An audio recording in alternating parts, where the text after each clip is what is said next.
So those things that will be part of that plan will be letter A, water reduction. If there's a way to reduce water, so you've got the old 5 gallon per flush toilets, maybe you go down to those hated 1.5 gallon flush toilets. You got to flush 4 times. So that may be done. Maybe some education, letter B. C, structured timeline for installation or abatement goals. So there's going to be a timeline that we'll agree upon with the owner for certain things to happen with regard to the incremental replacement, and annual or periodic inspections and seeing how the incremental replacement is working. This again is for homeowners that don't have sufficient funds to fully replace their system.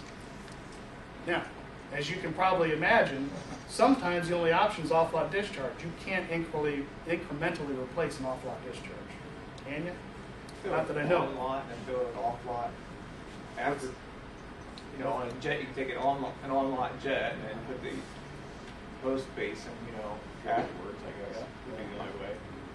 Well, then you have the MPDS issue. As soon as that thing leaves the property, EPA's...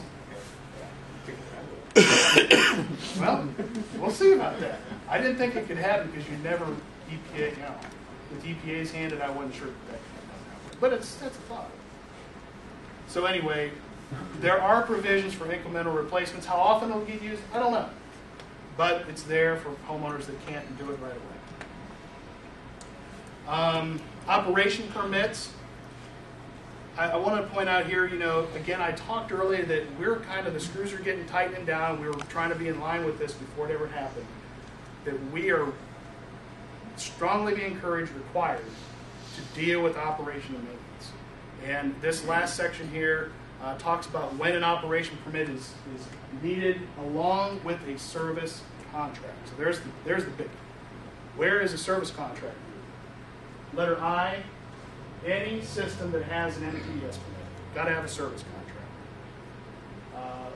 Double I, when required as a condition of the component approval. So, for example, drip irrigation. When they approve drip irrigation at the state level, they say in that package, you've got to have a service contract when they approve drip irrigation to be used in the state of Ohio.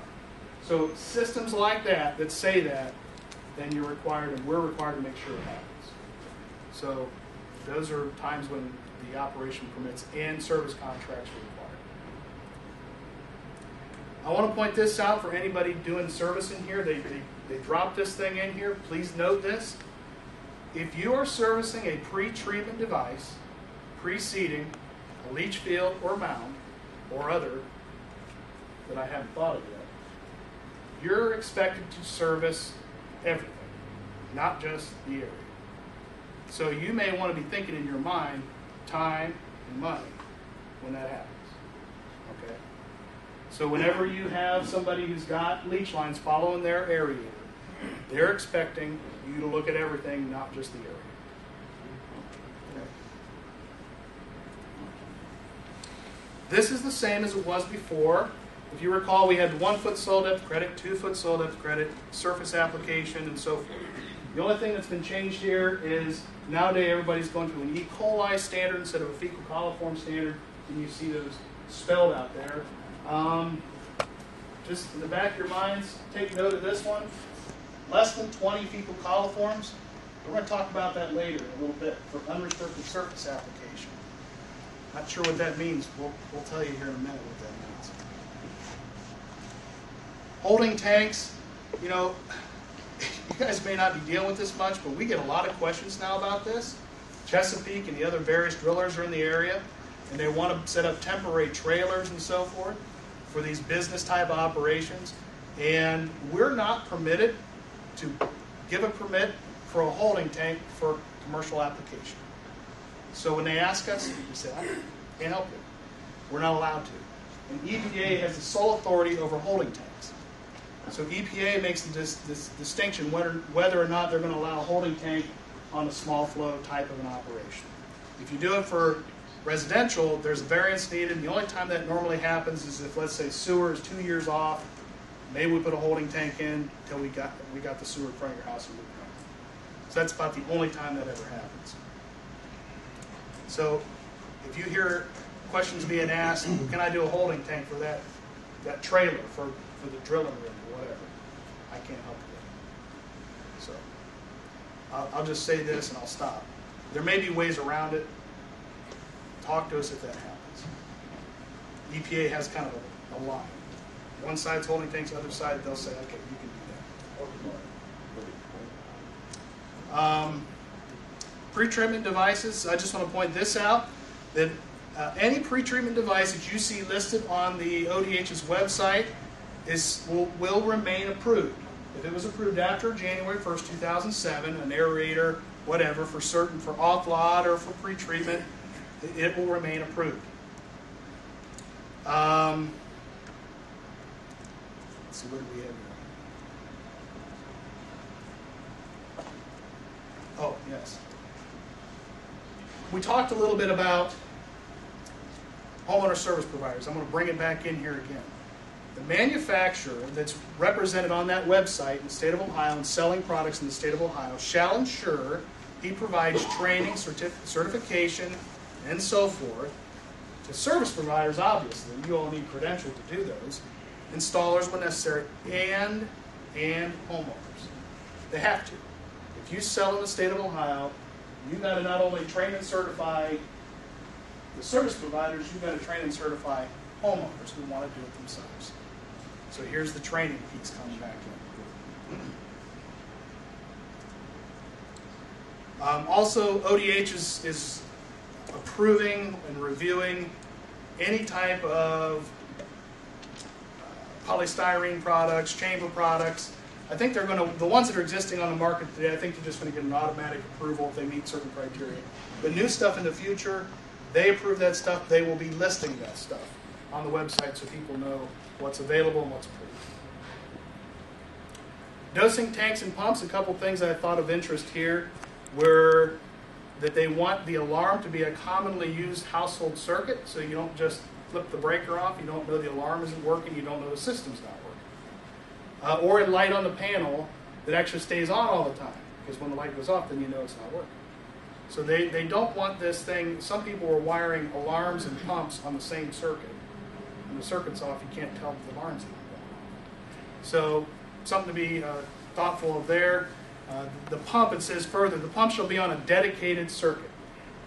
So, and I'm just going to give my little soapbox rendition here. You know, the code says that we may, not shall, may require you or whoever to get an electrical permit to do your connections at the house. I really don't want to go there. It's more money, it's more headaches. However, those of us who like to plug outlets, plug your aerator into an outside outlet, or run it off something that's got 10 other things on the circuit, that's not wise. And only the homeowner is getting punished by doing that. So I would caution that if you want to continue in this path, don't do that.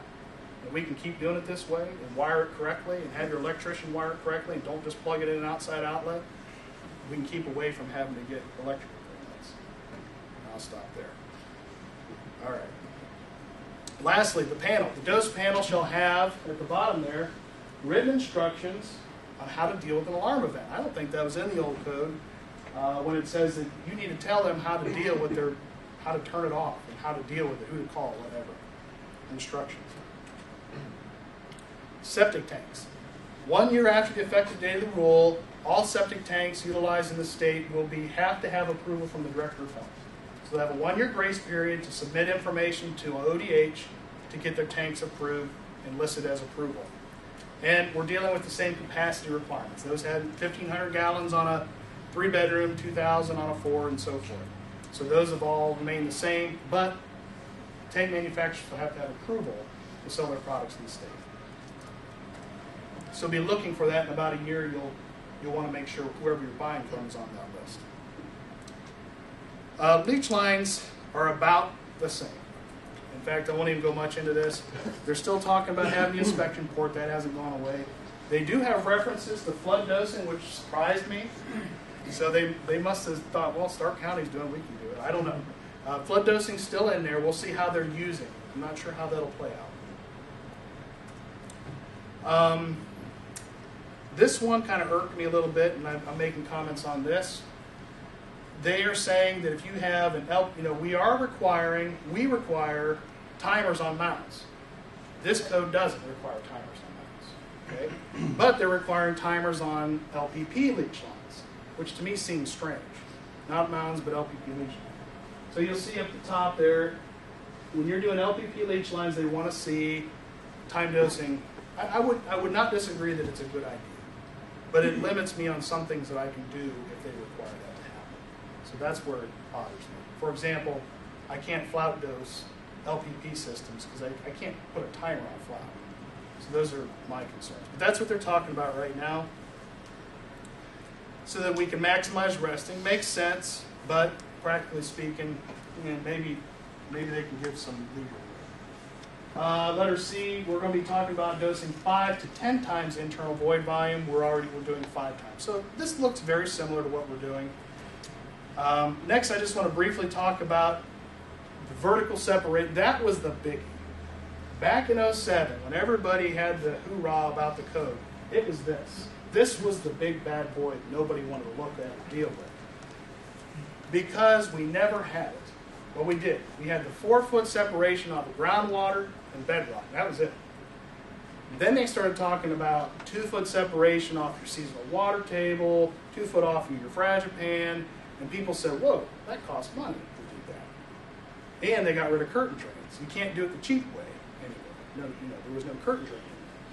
So they are readdressing the vertical separation distance, and it's a bit modified from what we saw in 2007. Currently, we have 2-foot seasonal perched water, 2-foot to soil restricting layers like fragile pans, and 3 foot of separation off of groundwater and bedrock. They're looking at modifying it to a 3-foot, 2-foot, 1.5 foot based on risk.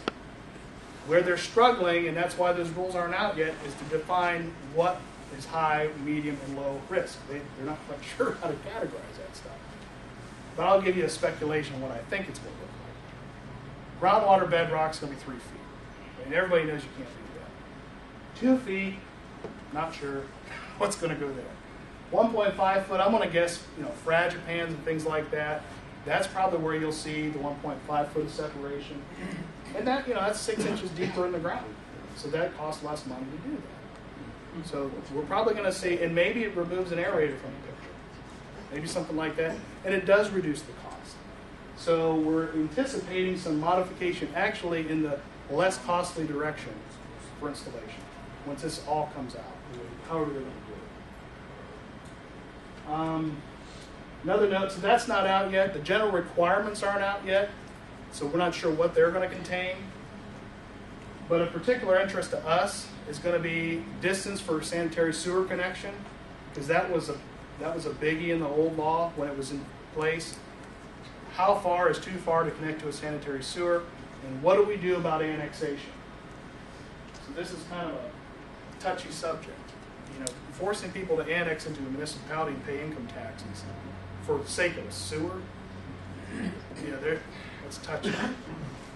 So anyway, we haven't seen how that's going yet either. So those two pieces aren't done yet. We'll see how they play out, but they'll be important. Okay, getting close to being done here. This is the new system I want to introduce you to. Drip irrigation you know about. It's the same requirements as before. Not much has changed. There's a drip assurance for those people selling drip systems in the state of Ohio. Spray irrigation. To my knowledge, none of us have put any of those in yet. So we'll go through a little this more in detail, and you kind of see the flavor of what they're trying to do with this.